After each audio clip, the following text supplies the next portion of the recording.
Welcome to the Personal Development Mastery Podcast. I'm Agi Keramidas and my mission is to inspire you to rise up, grow, stand out and take action towards the next level of your life. I interview leaders, influencers, entrepreneurs, authors, exceptional people who can and will inspire you to improve your life. Tune in for 2 episodes each week and make sure you subscribe to the podcast to get the episodes as soon as they are released.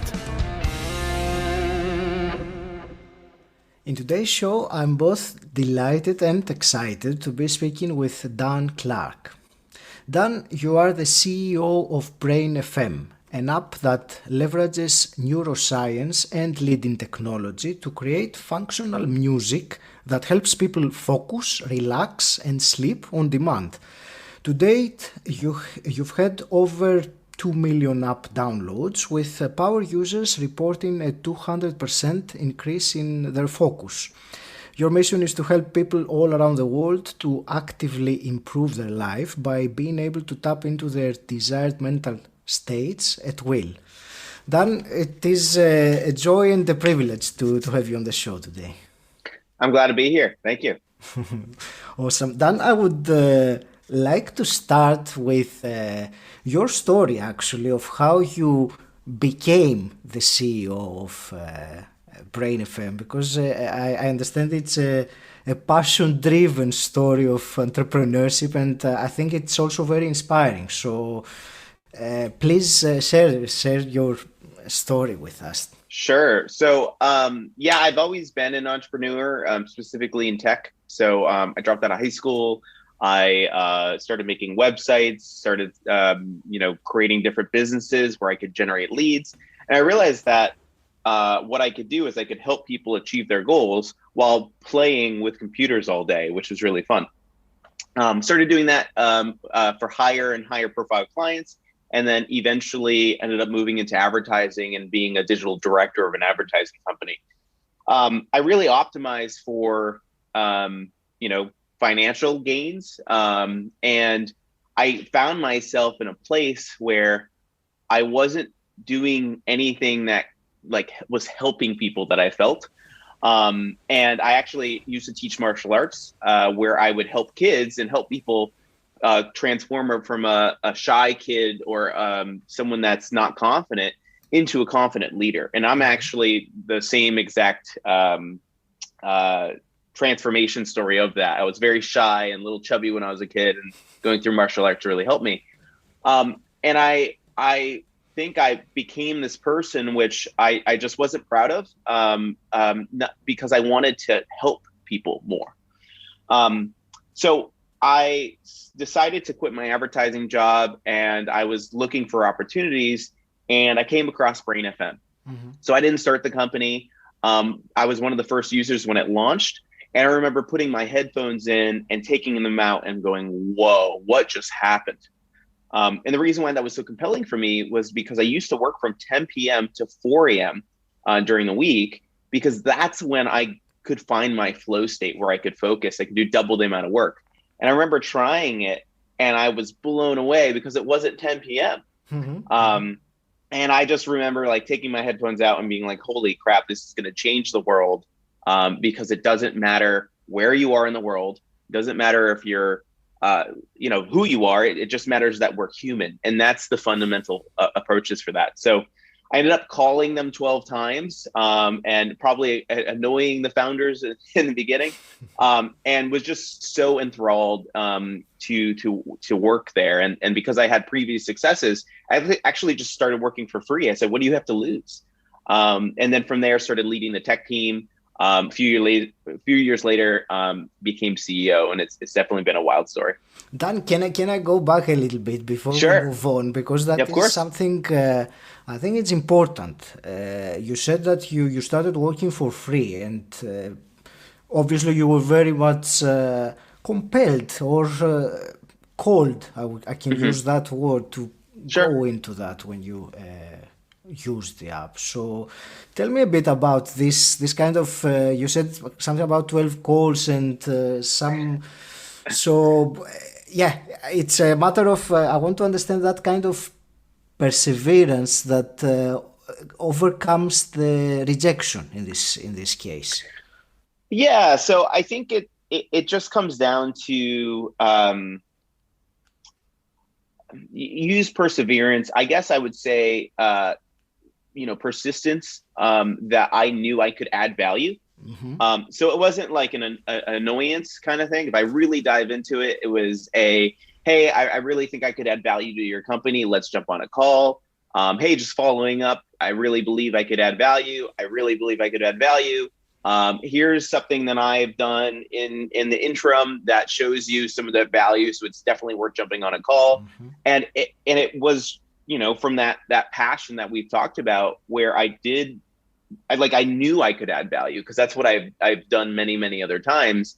And it was also something I really wanted myself personally. So, I believe in win-win-wins, right? 3 wins. So it's, how do I win? How does the other person win? And then how does like some bystander win? And that's kind of how I was thinking. So if I can win personally, because I can be part of this rocket ship. The founders can win because their rocket ship can go faster. And then the users can win too, because then the product becomes better, and we can go further. And, that's kind of how I always approach any kind of interaction. And yeah, that's kind of what drove me to keep calling, keep messaging, and finally getting on the call. On reflecting now, did you feel cold towards Brain FM? Yeah, I would say that. I definitely, I had something. It's like, this company has been what I've been searching for a really, really long time. And then it came in front of my face, and then you're like, wow, it's kind of like, looking for a relationship in a significant other. And then they come across your face, and you're like, this is it, and it's just so outstandingly true. And that's what happened with Brain FM. That's amazing. And I want to discuss about the app and the music in more particular in detail. Before we do that, I want to start a little bit earlier on. You say that you help, or the app helps people manage their mental states. So give me a little bit of information about, when you say mental states, what exactly do you mean, and why, even though I think it's obvious of the importance of being able to manage your mental state, but I would like your thoughts on that. Yeah, of course. So, mental states, there's so many of them, right? So happy, sad, joyous, angry, those are like emotional states that we know that, but they're a certain kind of mental state of frustration, things like that. Then you have these other working states where it's, in focus, or you're doing like, I guess a better thing is activity states. So it's activities that you're doing, and we perceive those and label them as like focus, relaxing, sleeping, working out, recharging, meditation, right? And there's all these different kinds of states that exist in us, right? We have really specifically gone under focus, relax, and sleep, because those are like the 3 categories of I think being human that everyone can kind of relate to. But yeah, it's really important to be able to control those, because we live in a world that our bodies and our minds were not created for. So, 50,000 years ago, we weren't in cities. we weren't having lights in our eyes. We weren't have phones in our pockets where people could message us all the time. And it's really hard to control our mental states, being surrounded by all of these distractions. And what we believe the power is, if I can give you the ability to control your mental state, then you can be the best version of yourself. So you can focus when you want to, you can sleep when you want to, and you can, be able to modulate between those different mental states. Which is great. And I think everyone can relate to times that they had to concentrate, but they couldn't, or wanted to sleep, but couldn't, or the other way around. So it's really important. Let's go then to the actual Brain FM app, and if you can give me an overview of how it allows someone to tap into their desired mental state. Sure. So I think first I should say that we're not the first ones that have tried this before. If you go on YouTube, you can search for binaural beats or isochronic tones, and you have Yes. thousands or millions of videos that people are trying to do this. The thing I like to say first is that the way we're doing it is not binaural beats or isochronic tones. It's actually a novel approach, which I'll get into in a second. But binaural beats and isochronic tones, they don't have the same effects that we're able to see in data and in experiments. fMRI, EEG, we can get into that later. But this is something different. So the way it works from a high level is that in these different mental states, you can think of your brain having certain kind of patterns, right? These neural patterns. So you and I are talking to each other right now. We have a neural pattern of, being here recording in this podcast in the same way you would if you were in deep focus or meditation. And what we do is we have those patterns, we understand them, and we create music with certain kinds of rhythmic pulses in the music, which emulate those patterns, which your brain then mirrors and then can easily switch into. So if you're listening to our focus music, we make music that sounds good. It also sounds different because it's created differently with these rhythmic pulses. And these rhythmic pulses eventually, your brain matches to them, and then you're easier to stay in that mental state. And we call that effect neural phase locking. And that's, I was reading about it actually, because I was telling you before we started, I find it fascinating because of my own academic background. And that was when there is coordinated activity between your neurons. That's how, so it made sense when I read Correct. like that. Yeah. So what's happening in your brain is it's a process called entrainment. And what we're doing is entrainment. If you've ever seen like, what do you call it? There's like metronomes, and they're on like two wheels, and you have them all at different times, right? What happens is they'll all sync together, right? Yeah. So we have electrical impulses in our brain, and they're all firing at different times. But through the process of entrainment, by listening to these patterns, we're actually able to align the functional networks of your brain to communicate at the same time, which allows us to influence the mental state and make your brain a little bit more organized to be able to switch into the next one on a deeper level. And there was another thing that I was impressed when I was reading, because personally, I'm not able to concentrate when I listen to music. I find it completely distracting. I know some people work with music, but for me, even driving with music, sometimes I find it distracting. I want to think.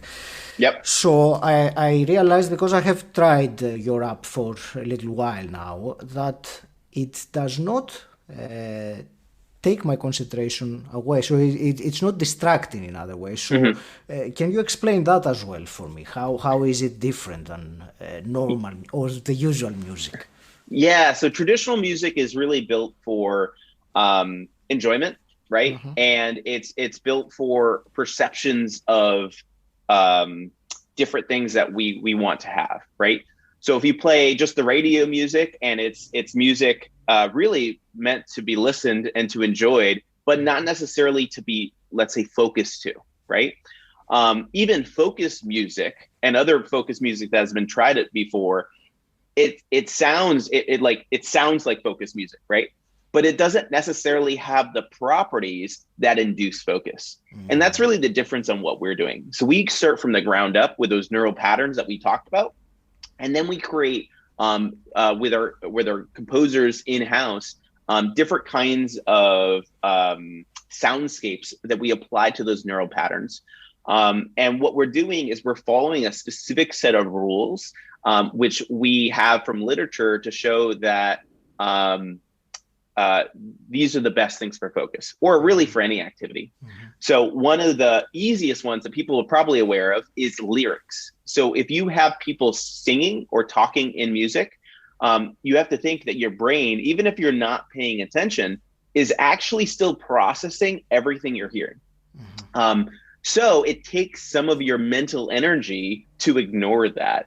And especially with music that we really enjoy, you want to dance to it. You want to sing to it. You want to, go with it. And that's a distracting effect as well. So we actually try to make music that sounds great and you'd want to listen to, but is actually not too good. And it's right on that line. But then it also has all of those scientific properties of amplitude modulations and 3D stereo and all those other things that also induce focus at the same time. Mm-hmm. That's great. And I'll do a little sidetrack here, because you mentioned about the literature, and I see that you place huge emphasis on the science first approach on Brain FM. So I read a great quote that you said that strong claims require even stronger evidence, and so I would like a comment on that. Yeah. So like I have said before, this effect of using music for purpose has been tried before, right? And binaural beats are something that a lot of people are familiar with, but in science, in research, they actually don't really have the effect that people believe. And it's more placebo, right? So how do we come into this saying, oh, no, we figured it out, but what they're doing isn't correct? The only way to do that really is to show the massive amount of evidence that we've been able to do, and then also hold ourselves to a really high standard. So, we've won National Science Foundation grants to investigate this as treatments for ADHD. We have studied how this affects people with ADHD, Alzheimer's, and autism in the brain, as well as people without those mechanisms, and making sure that it works. We do fMRI, EEG, start tasking. So we're doing all of these different kinds of tests to make sure that someone can come to us and say, okay, I don't have to trust my gut kind of thing. I can read the science, I can see all the evidence, and then understand that they've done all the hard work for me. All I need to do is put this on and start working. And that's really why we hold ourselves to such a high standard. And I mean, selfishly, it's also because of me. Like, I want to make a product and I want to use the product and I want to know it works 100%. And that's one of the great benefits that we have, for being led, by people that really care and want to lead, neuroscience on this. That's the feeling I get looking at everything. Dan, I wanted to ask, you mentioned earlier that the music produces, I think you said, rhythmic pulses or patterns that induce eventually the state, the mental state. Is that related with the different kinds of brain waves, or is it a completely different topic? It is related. A lot of other things that people have done is they've tried to do make music in certain delta wave or stuff like that. We actually alternate between many of them in certain kind of patterns, but it does have to do with that. So the neural pattern that we have for focus is much different than sleep. And if you listen to our music, you can actually hear it. So you'll hear focus music is a little faster. It has a little bit faster BPM. And then all of the different kinds of pulses and stuff are faster as well. And then if you listen to our sleep, you'll hear much longer waves of music and much slower patterns inside of that music. And if you think about it, it makes sense, because when we're sleeping, we want to be, our brain is slower almost. And when we're working, it has to be faster. And that's kind of, what you can hear in the music. But what's really cool about it is that our music, we have all different types of genres. So it's not just, focus music. It's focus music that is electronic, or focus music that's classical or whatever, because the real thing is not about what the music necessarily sounds like. It's those modulations and those different pulses that we're adding to the music with it. There was another one that I enjoyed, that is the rain falling, and it's not even music, but it's lovely like that. Great. So just because I wanted to clarify that, so it's not as simple as I have a method that induces a kind of brain frequency in my mind that goes, for example, to beta or gamma or whatever it is. It's more, you say that the music goes in different of these areas. Yeah, so that's a great question. It is a little bit more complicated than that, because the brain is really good at normalizing, right? Mm-hmm. So what happens is if you have a stimulus, let's pretend it's a truck backing up. Beep, beep, beep. 5 minutes, it's annoying, but after 5 minutes, you don't hear it anymore, right? Yeah. And then eventually when it stops, you hear the absence of it, right? Mm-hmm. And it's because our brains are designed for danger, right? So things that are in our environment that are new, which we call salience, we're very sensitive to. That's a property of sound, but it's also the same kind of thing that happens in your brain.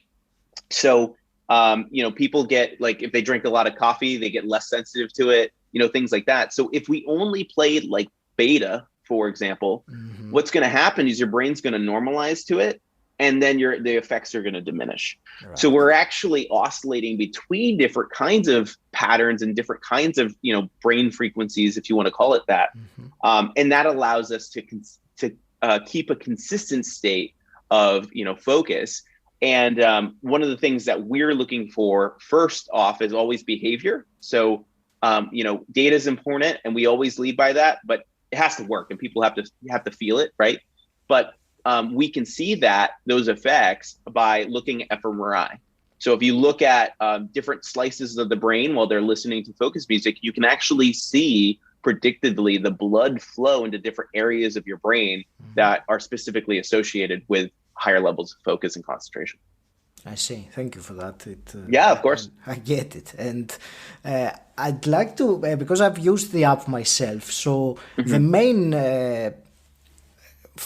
the main mental state that I've triggered is focus, because it is, I find it very important to be able to do that. Or for me, let's say, sleep is not really an issue. So I've used the app a couple of times to sleep, and it was very effective, but I can't have much comment on it. Whereas with the focus in particular, I realized that it's hard to explain, but the music was like, it was not around me, it was more like in front of me, like the task that I was doing. So it felt like it was drawing me, or drawing my concentration towards, in front of me, where was I looking. And I found that very interesting as an observation that, you normally hear the music around you. And I suppose that's one of the reasons that someone needs headphones or earphones, so that you can position the sounds. Yep. So with that, it's all on purpose. We do that to make it so that you're really tunneled in on what you're doing. And there's certain kind of audio techniques that allow us to make the music sound like it's in front of you. Mm-hmm. If you listen to our relaxed music, you'll actually hear the music oscillate right to left, almost like you're in a hammock, very slowly, for similar kinds of reasons. Yeah. When we are making the music specifically, it's for headphones, because that's the highest fidelity of sound. People do use it without, but I always recommend with headphones, especially for the Focus product, because it allows us to not have any kind of other sounds enter your ear without us, being able to mask them in certain ways. Mm-hmm. That's great. Do you want to tell me also about how the app can help with meditation, in specific meditation? Sure. So, as we said, we do focus, relax, and sleep. Really inside of relaxation is, recharge, chilling out, but also what you're saying is meditation. And meditation is really interesting because there's tons of apps that do meditation, right? So we don't believe it's our mission to teach you how to meditate. There's some great apps that do that, but users have found that when they already know the practice of meditating and they come into our app and they try it, they're able to slip into deep meditation way quicker. And if you think about it, it's because we're using the same kind of principles. So we understand the neural patterns of meditation. They're heavily studied. We're able to emulate that in these different patterns. And then people that have, they've learned how to ride the bike of meditation, so to speak, they're able to go extremely fast and deep because we're kind of the wind pushing their back while they're running towards it. That's very interesting what you said about riding the bike of meditation, because that takes it's subjective. I mean, what is riding the bike of meditation? My question is really, and I'm asking that personally because I've used Brain FM a few times to meditate. I'm not sure if I have ridden the bike of meditation yet. I've been practicing meditation for years, but I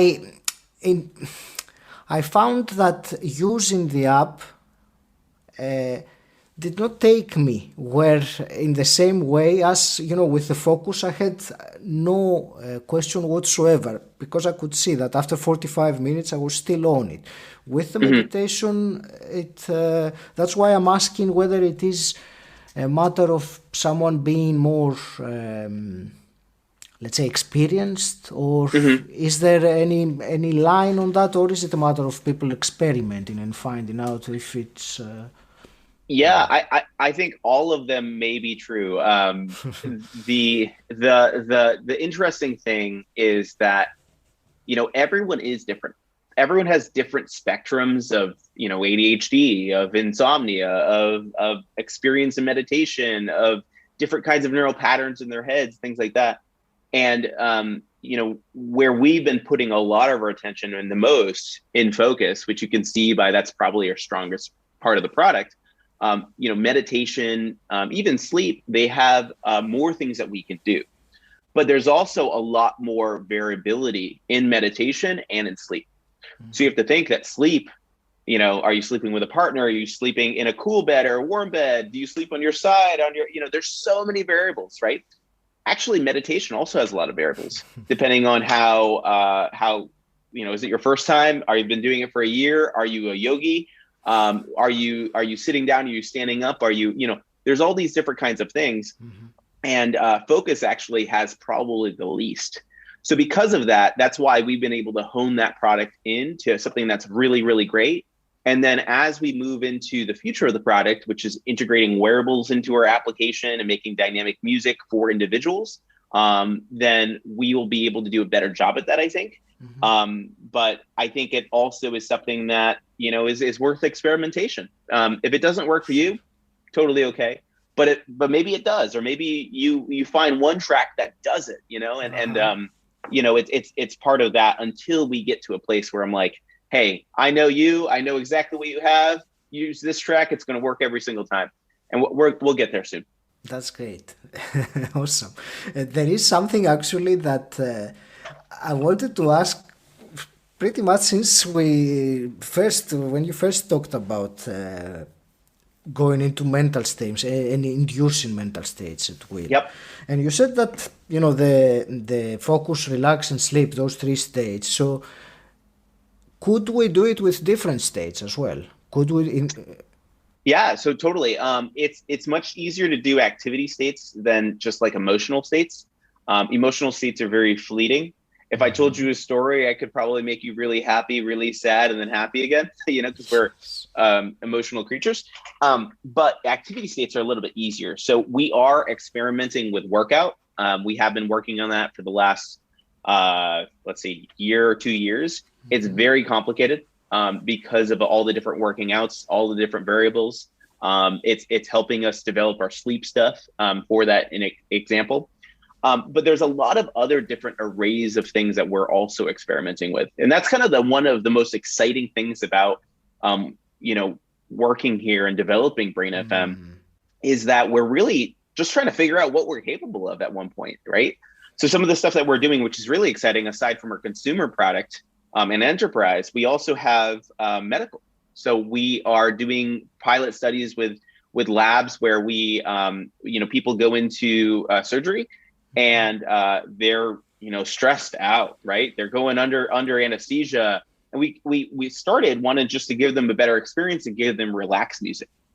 So we started doing that, had great results. We did experiments. We did using psychological profiles called 𝗏𝗲s and things like that. We were able to show that we can beat the most relaxing sound in the world, song in the world, and that was really cool.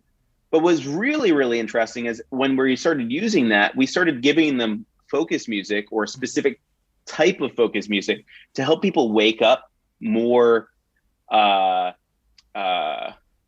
the right word? Controlled, I think, from anesthesia. Because I don't know if you've ever had surgery, but you wake up and you're like all foggy and things like that. And we started playing this wake up music. Mm-hmm. And doing that, the doctors were blown. Their mind was blown. They're like, what is going on? Because people are in our pilot study. So this is still inconclusive. It's not, it's the pre, before we go into an actual study. But people are waking up 200 to 300% faster from surgery. And the doctors are like, what is going on here? Mm-hmm. And so we're investigating that. We're investigating things with Alzheimer's. We're investigating things with stroke care. We're investigating things with some other stuff that I can't disclose right now.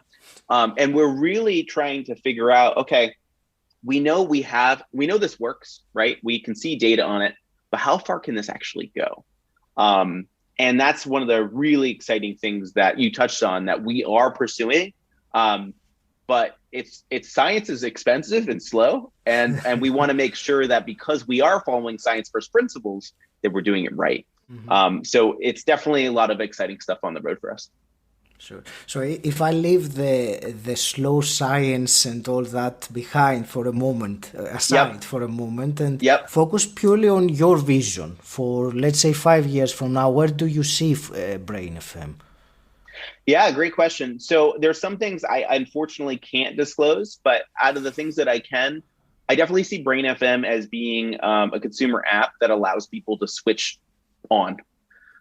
So being able to say, okay, I want to have, deep focus and come out of their app or on their on the website, click a button and get right into their focus state every single time. And then as I was talking about before, as we start learning about people with wearables and different kinds of other things that we can, gather from them, as long as people want to tell us, then we can really start deepening that, making custom music for you. So right now we do personalization and those kinds of things, but I want to go deeper and I make music specifically for Michael in Idaho, and that's different than Catherine in Brazil, and really want to push that. I think there's also opportunity for us to, really expand globally more than we have so far, because right now people do use this all around the world, but we're really only in English, and we want to go everywhere, because it doesn't matter if you speak English, French, or Mandarin. It matters that you're human because of the psychological or the physiological effects of these pulses. And really that's kind of the start of that. And then, with medical, we'll see. I think there's some really great opportunities for us we're heavily exploring. And then, the time will tell how we get there. It's certainly truly fascinating times that we live in. Do you see Brain FM being impacted by emerging technologies like Neuralink? Great question. I don't necessarily see that being impacted personally. I may not be up to date as some of our neuroscientists on the team that have, definitely that, we work with and they kind of advise us and also develop this technology. But I think that Neuralink, from my understanding, has different aims. It has aims to, interface and to extend the brain to be able to do certain things, etc. And we're actually not trying to do that. We're trying to modulate the brain. So music is a great neuromodulator, and that's and it's one of the things we're very sensitive to as humans with heightened sense of hearing. And really, we I think can live in both places because we're modulating and not necessarily doing some of the aims that they're doing. Yeah. Does that make sense? Yes, and may I add, music is also much less invasive than drilling a microchip inside your brain. 100%. 100%. Yep. Then there was one thing I wanted to ask in terms of, I will use the term hacks, because even though I don't really like that word, it's very much used, and people know that it's like a shortcut to, the desired outcome or state. So it's, I believe it's safe to say that Brain FM is a good productivity hack. So can you tell me, apart from that, from your experience, another productivity hack? Yeah, we probably don't have enough time for all of my productivity hacks. Tell me the number 2. So if Brain FM is number 1, what is number 2? Number 2 is by far creating strong habits.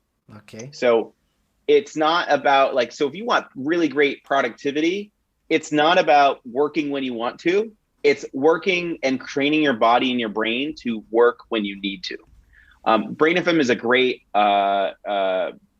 training wheel, we'll say, for that, because it allows us to slip into that. But it's something that you don't necessarily ever have to get rid of, because the effects, they don't ever depreciate over time. If anything, they just appreciate as you use the service more and more. But what's really important is sitting down and developing habits. So for me personally, I start every morning with a nice coffee. I put on Brain FM and I journal. Write to-do list. I figure out what I need to do today. And then I go and I use Brain FM for the next, 90 minutes or so before I start my day. And I do that every single Monday through Friday, and sometimes a Saturday or a Sunday kind of thing. But now it's not I have to work. This is how I start my morning, every single morning. And that is by far the second most important thing I would advise anyone listening to this to do. I will agree with that 100%. The habits are, it's the key.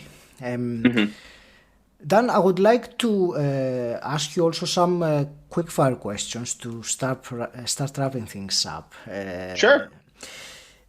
The first one I always ask is, what does the term personal development mean to you? Yeah, so personal development means to me is always pushing and getting better every single day, is developing myself personally. I guess I can't say it for everyone else, but for me, it means that I am better today than I was yesterday or the day before that. And even if it's 1% better, that's something to celebrate. Awesome. And let's say you could go back in time and meet your 18-year-old self. You could give him one piece of advice. What would that be? I wouldn't talk to him. Sorry? I said I wouldn't talk to him. I think if I was given any of the answers, then I wouldn't, where I would be different than I am now. And would it be better or worse? I'm not sure, but it's something that I strongly believe that, you can't change the past. So if you think about that, or let's just go forward and move. And if I didn't learn the lessons then or along the way, I'm going to learn them in the future. I got to learn all these lessons. So yeah. Sure. No, I appreciate your answer, and I know it's hypothetical, and of course, yeah. Many people think of advice that they could generally give, like the distilled their advice. I mean, if I was going to tell some other 18-year-old today, I would most likely say, find something that you are passionate with, and find, when I was a kid, my parents always told me, you can do anything you want, and everyone says that, right? But I actually believe it's extremely true. And it just comes down to commitment and passion and perseverance to be able to achieve that. And not being too rigid either, because when I started, I thought I was going to be, if you asked me 5 years ago, I was like, I'm going to own a huge advertising company. I guess it's longer than 8 years ago. I'm going to own a huge advertising company. We're going to do A, B, and C, and D. I would have never even guessed that I'd be running this company instead. but I'm, it's from that passion and from listening to my gut that allowed me to, be here. Awesome. Let me ask you one more hypothetical question. If you could Sure. wave a magic wand and change something in the world as it is today, what would you change? Oh, geez. So many things. How do I pick one? So there's a lot of social imbalance in the world, right? You have people here in America that are on one level of living, and you have people in Africa that are completely others. And the challenge in solving stuff like that is it's extremely challenging. Like a lot of really, really smart people that have a lot more money than you and I have tried, right? And it's super hard. And if I could wave a magic wand, it would be, maybe not fixing everything overnight. It'd be figuring out or starting that change, because there is a societal imbalance in the world. And I believe, as humans, we want to, like, one of our greatest achievements will be when we normalize society to, similar levels around the world. And I believe that is possible, but it's very challenging to do so. Sure. Even though I'm running a risk now, because I'm going to ask a question that maybe should not belong in a quick fire section, but Sure. I want to ask it because you grew a company, a tech company as a CEO, and I'm sure that you have gone through lots of ups and downs, I can only imagine. Is there one lesson that stands out from your experience as an entrepreneur and CEO of a tech business? Yeah, I think one of the biggest lessons is asking for support and being vulnerable. The more vulnerable I am, the better and faster Brain FM can move. And that has been a really challenging thing, and to flip from having all the answers to knowing all the things that you can do, to then started realizing the things that sure you can do, but can you do it now? Can you do it the best? Is there things that you don't know? And flipping that and becoming vulnerable and then sharing that with people that you trust is probably one of the biggest lessons that I've heard over the last 5 years. Thank you for sharing that. Then, emerging from this conversation we had today, if you were to give to the listener one actionable item, something that they can, implement straight away, what would you tell them? I mean, I would certainly tell them to try Brain FM. I think that's the easy thing. I'll give you another one as a bonus, but yeah, I mean, my story is true. Like, I wouldn't have left my job or done all the ups and downs as we were just talking about, unless I truly felt this, and it's really amazing. So I definitely encourage everyone to try it. I think it's something that it's something that if you try and you have it, it can change your life, right? There's a lot of tools. So I think Brain FM is a tool, and there's a lot of tools that exist in the world that if you can find, they make your life better, and some of them are simple and some of them are not. But you have to think of the human race as everything that we have is just a tool, and we've been building this. And I think this is another kind of tool that people can try. And that's it. I just encourage everyone to try it. As a bonus, or because I know I'm speaking about Brain FM, the other thing I would say is if you're not developing healthy habits in your life, definitely pick up Atomic Habits, read that book.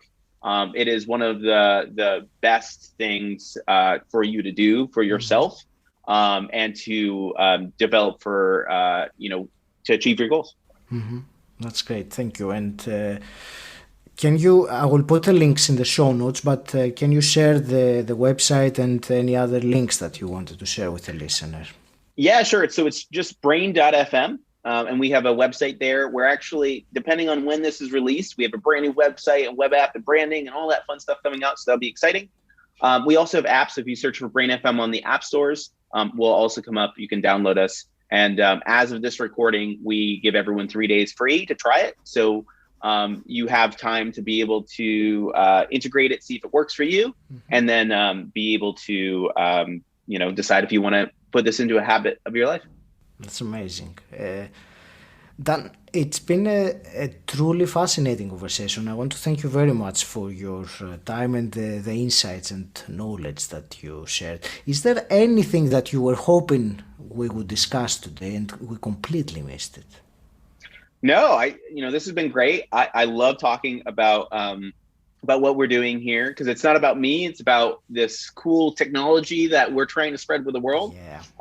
And I'm just really excited that we could dive this deep and chat about the things that, make us tick and why we're doing it. Mm-hmm. Yeah, that's great. And I also can support and endorse the Brain FM because I've used it, and I can tell you for sure that it works. It has worked for me and with billions of people. Thank you again, Dan, very much. It was a real pleasure. I wish you all the best, and I hope that Brain FM grows and goes to where you envision it to be and making a huge impact around the world. All the very best. Any last parting words from you? No, just, everyone be their best self. Thank you for listening. If you enjoyed this podcast, please subscribe and rate it on Apple Podcasts. And also share this episode with someone who you think will benefit from it.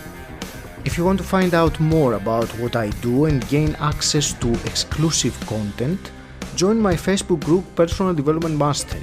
The link is in the show notes, or you can simply type bit.ly/PDM group.